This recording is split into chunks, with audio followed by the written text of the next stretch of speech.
Why did I choose real estate? You know, I didn't grow up dreaming of being a real estate agent, but I did always love people, solving problems, and finding creative ways to help. Real estate pulled all of that together for me. It's not just homes, it's life transitions, new beginnings, and sometimes even a fresh start. That's what I show up for every single day.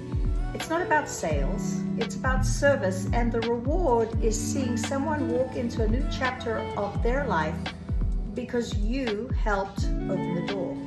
The first year in real estate, gosh, they say that your first year in real estate is the hardest, and they weren't kidding. I had more self-doubt, more late nights than I could even count, more learning moments, gosh.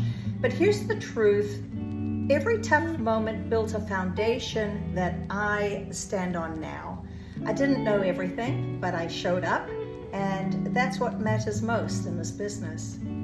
What's a day like in my life as a realtor?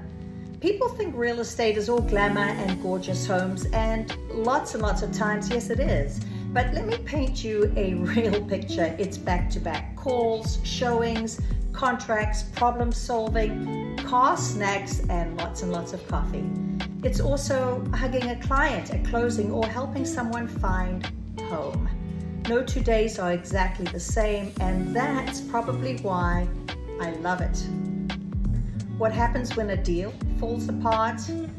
There's nothing quite like getting close to closing and then everything unravels. Financing falls through, inspections get messy, emotions run high.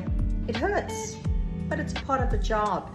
And what's the real win? Learning how to guide clients through that storm with grace, being able to regroup and go again, because the right home won't fall apart.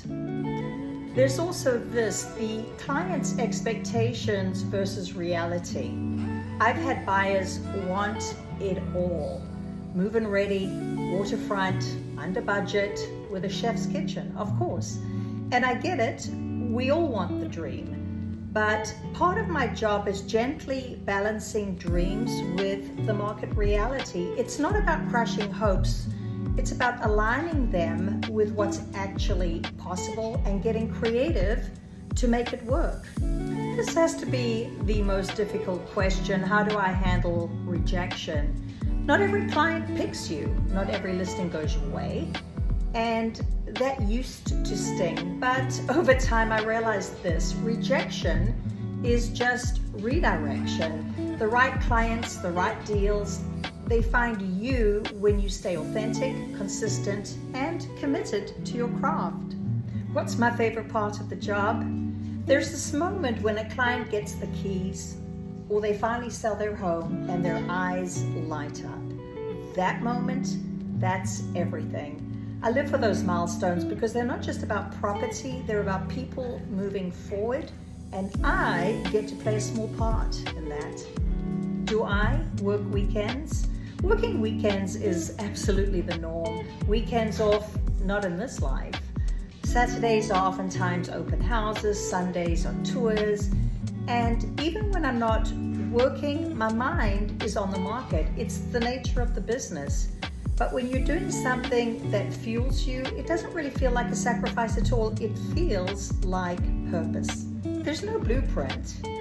I used to think there was one perfect way to make it in real estate. There's not. Some agents crush it with cold calls, others thrive on social media. Me, I focus on relationships and consistency. The beauty of this business is that there's room to build it your way. The myth of overnight success, yes, I had always hoped for something like that. You see the highlights, top agent or $1 million listings. But what you don't see are the years of grinding, slow months, self-doubt. That's the worst. There's no such thing as overnight success in real estate, just a lot of early mornings, trial and error, and getting back up every single time. Competition, I don't fear competition at all because here's the truth, I love seeing other agents win. Real estate isn't a pie with only so many slices. It's a massive, ever-growing table.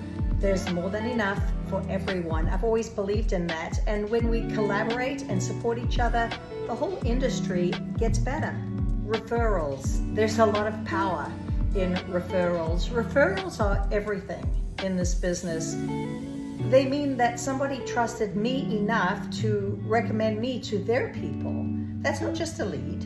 It's a relationship built on reputation. I never take it for granted, and I'll always show up to prove that trust was well placed. Open houses.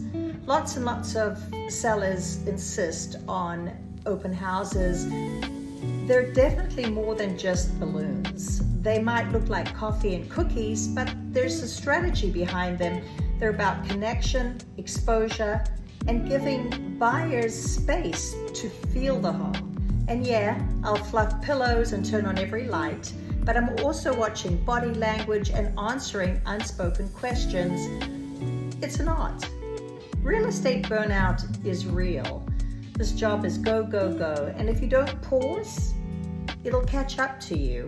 I've hit walls before, definitely, mentally and emotionally. Burnout doesn't mean that I'm weak. It means I care. Now I prioritize rest, space, and things that do refuel me, because a burnt out agent helps no one. The pressure to always be on. Real estate never really stops, even on vacation. I've answered urgent calls. The pressure to always be on is definitely real. But I'm learning that being present for myself, for my family, isn't just okay, it's absolutely necessary. Boundaries don't block success, they protect it. Great question.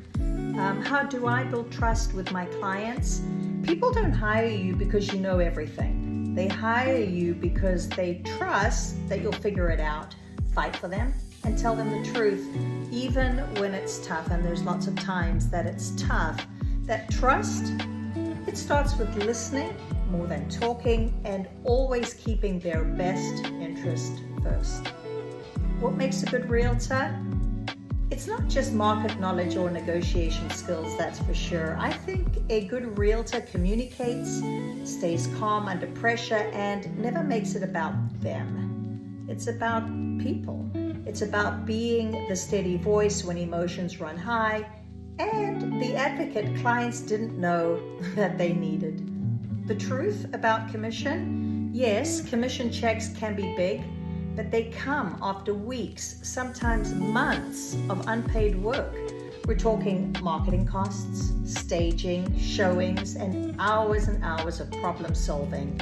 Commission isn't a bonus, it's payment for every single thing that led up to the closing table. Why do I love my city? I sell Tampa because I love Tampa, from the waterfront views to the local gems. It's more than just a market for me, it's my home. And when you love where you live, helping others plant roots here becomes way more than just a job, it's a joy.